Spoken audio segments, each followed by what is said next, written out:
পাচার করেছে, এটাতে একটা ঘটনা উঠেছে, আরো কত ঘটনা আছে। সেই ঘটনাগুলো চাপা দেওয়ার জন্যই নয়তলা ভবন এর কয়েকটি আপনার স্থানীয় সরকার রাস্তা, রোড, ট্রাক এবং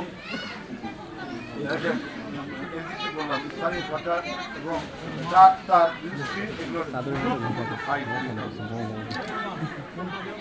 এর মধ্যে যে কত করাপশন, কত দুর্নীতি, কত হাজার হাজার কোটি টাকা পাচারের যে কাহিনী ছিল, সেটা যাতে আপনার আলোর মুখ দেখতে না পারে, সেই কারণেই চক্রান্ত, এই ষড়যন্ত্র করা হয়েছে। সুতরাং আমাদের সামনে অনেক কাজ বাকি আছে। আমরা যদি গণতন্ত্রকে একটি স্থায়ী রূপ দেই, আমরা যদি আমাদের স্বাধীনতা, সার্বভৌমত্ব রক্ষা করতে পারি, তাহলেই এই দেশটি টিকবে। পাচার করেছে, এটাতে একটা ঘটনা উঠেছে, আরো কত ঘটনা আছে।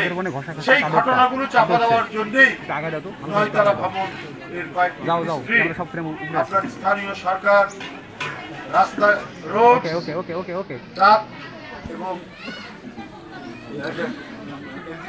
স্থানীয় সরকার এবং ট্রাক, তার মিনিস্ট্রি,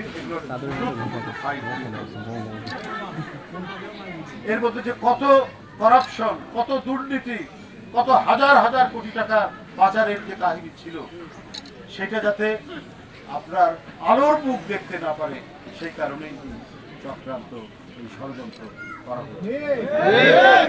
সুতরাং আমাদের সামনে অনেক কাজ বাকি আছে। আমরা যদি গণতন্ত্রকে একটি স্থায়ী রূপ দেই, আমরা যদি আমাদের স্বাধীনতা, সার্বভৌমত্ব রক্ষা করতে পারি, তাহলেই এই দেশটি টিকবে।